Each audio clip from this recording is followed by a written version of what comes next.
जनाब स्पीकर, मैं परसों बात करना चाहता था लोकस अटैक पे, जब वो हमारे ऑनरेबल वजीर साहब इधर मौजूद थे, मगर आज कहते हैं कि ये कोविड का है टॉपिक है जो आज डिस्कस होगा। आप उस पे भी कर सकते हैं जी, बहुत अगर बोलना चाहें बिल्कुल आप बोलें।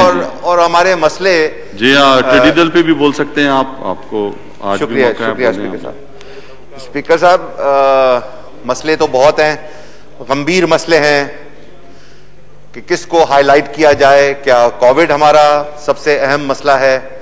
क्या टिड्डी दल का मसला है? क्या पेट्रोल का है? क्या जो मुलाजमीन निकाले जा रहे हैं स्टील मिल से वो है?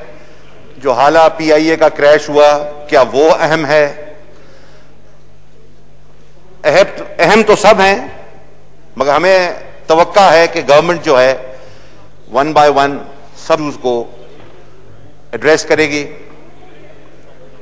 उससे पहले कि मैं अपने दूसरी पॉइंट पे आऊं, जनाब स्पीकर, मैं आपकी और स्पीकर साहब को ये बताना चाहता हूं, गुजारिश करना चाहता हूं कि हमारे ऑनरेबल मेंबर सैयद खुर्शीद अहमद शाह साहब, जिनका इस इजलास में, इस अहम इजलास में प्रोडक्शन ऑर्डर नहीं निकाला गया, और मैं समझता हूं ये ज्यादती है। वो एक हमारे इस पार्लियामेंट के हिस्से रहे हैं, उन्होंने इस पार्लियामेंट की खिदमत की है, और मेरी उनसे मैसेजेस हुई जिस पे मुझे ये इतला हुआ कि उनको इस इजलास का नहीं, हालांकि पिछले इजलास में स्पीकर साहब ने निकाला था प्रोडक्शन ऑर्डर, मगर वो अपनी हेल्थ के रीजन की वजह से वो नहीं आ सके।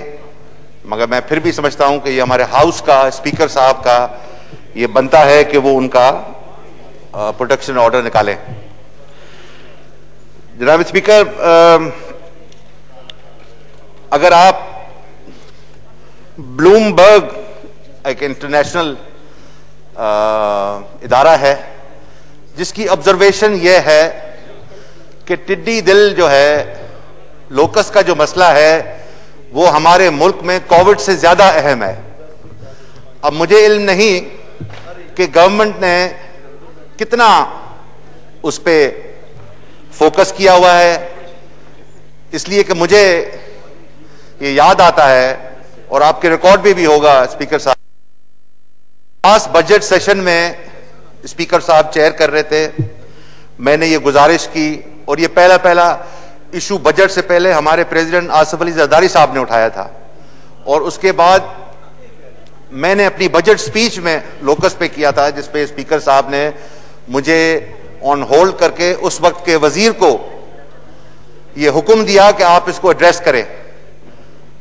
मगर अफसोस कि उस वक्त भी कोई फेडरल गवर्नमेंट की वजह से कोई एक्शन नहीं लिया गया, इस हद तक कि सिंध गवर्नमेंट लास्ट ईयर जो भी इन्होंने एफर्ट्स डाले, फेडरल गवर्नमेंट के एग्रीकल्चर के टीम आई फेडरल गवर्नमेंट से सिंध में, और उनके सारे अखराजात सिंध गवर्नमेंट ने दिए, इवन बोर्डिंग और लॉजिंग भी जो है वो सिंध गवर्नमेंट ने दी। तो आई थिंक ये एक सितम ज़रीफी है कि फेडरल गवर्नमेंट की कोई अटेंशन नहीं है इस वक्त। हमें उम्मीद है, इसलिए कि सैयद फ़खर इमाम साहब हमारे उनसे दरीना ताल्लुकात है, वो एक अलग चीज़ है, मगर हम उनको बड़े क्लोजली उनको देखा है, उनको हम वो अहल हैं, वो समझते हैं, मगर हमें नहीं पता कि फेडरल गवर्नमेंट उनको रिसोर्सेज क्या देगी, क्या वो अपने काम कर सकेंगे। जैसे उस दिन भी नवीद कमर साहब ने कहा कि हमने जब फोन किया टिड्डी दिल के बारे में, अपनी चीजें उनके सामने रखी, तो उनका रिस्पांस पॉजिटिव था। अब क्या ये पॉजिटिव रिस्पांस जो है सिर्फ रिस्पांस तक रहेगा, या फिर सोर्सेज रिसोर्सेज मिलेंगी मिनिस्टर साहब को कि वो कुछ काम कर सके। मैं खुद एग्रीकल्चरिस्ट हूं, और मैं खुद टिड्डी दिल के अटैक से अभी गुजरा हूं, इसको 20 दिन नहीं गुजरे। जनाब स्पीकर, जिस तरह मिनिस्टर साहब ने बताया कि इनके पैटर्न्स होते हैं और इनके नंबर्स जो हैं वो डिपेंड करता है कि वो स्वॉर्म कितना बड़ा है। तो जो मेरे जमीन पे जब अटैक हुआ तो 3 फसलें मेरी जो हैं वो तबाह करके गए। एक फॉडर था, जो हम जिसको लोकल लैंग्वेज में जंतर कहते हैं, जंतर का फसल था, वो सारा तबाह करके खा के चला गया। मैंगो ऑर्चर्ड था, तो जिसमें मैंगो ऑर्चर्ड की फ्रेश लीव्स थी, उसने उस पे भी उन्होंने अटैक किया।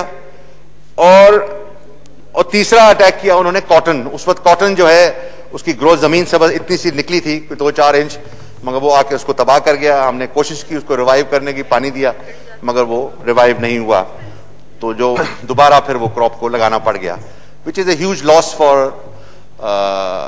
हमारे लिए और हमारे जो हारी हैं उनके लिए। बट नेवरदलेस जनाब स्पीकर, हम ये समझते हैं जो इनका पैटर्न हमने देखा है, वो पैटर्न ये है कि वो शाम के वक्त पे टिड्डी दिल का हमला होता है और वो पूरी रात वहां गुजरते हैं। तो हमने उस वक्त ये किया, जो देसी तरीका हमारे पास था, कि टीन के डब्बे ले आए, उनको बजाया, आग जलाई, मगर वो रात को उन्होंने स्टे किया। सुबह तक जो है हमारे पास कोई 2-3 गाड़ियां पहुंची agriculture department, Sindh agriculture department की, और स्प्रे के डब्बे लेकर आए जिन्होंने स्प्रे किया। मगर कुछ जो है वो उनकी मूवमेंट हुई और फिर वो वहां से उठ के फिर किसी दूसरे इलाके में चले गए। कहने का मकसद ये कि ये छोटे डब्बों और गाड़ियों का काम नहीं है। ये गवर्नमेंट को सोचना पड़ेगा कि गवर्नमेंट को एरियल स्प्रे कराने पड़ेंगे। जब तक एरियल स्प्रे नहीं होंगे जनाब स्पीकर, इस चीज पे बिल्कुल जो है आप कंट्रोल नहीं कर सकेंगे। और अभी जो ये कह रहे हैं कि एक और टिड्डी दिल का हमला आने वाला है अफ्रीका से, वो सुना है अगर वो आया तो उसका नंबर जो है वो multiply by God knows how many millions होगा। तो हमें नहीं पता कि उसका असर क्या हमारी गवर्नमेंट जो है उसको फेस कर सकेगी, और क्या ये अवाम क्या हमारी जो खाने पीने की अशिया हैं वो तो आप देख ही रहे हैं जनाब स्पीकर। चीनी जो है उसने तबाही मचाई हुई है, और आटा जो है आपका इस वक्त अभी क्रॉप आपका उतरे हुए महीना भी नहीं गुजरा कि उसकी प्राइसेस जो हैं आसमान से बातें कर रही हैं।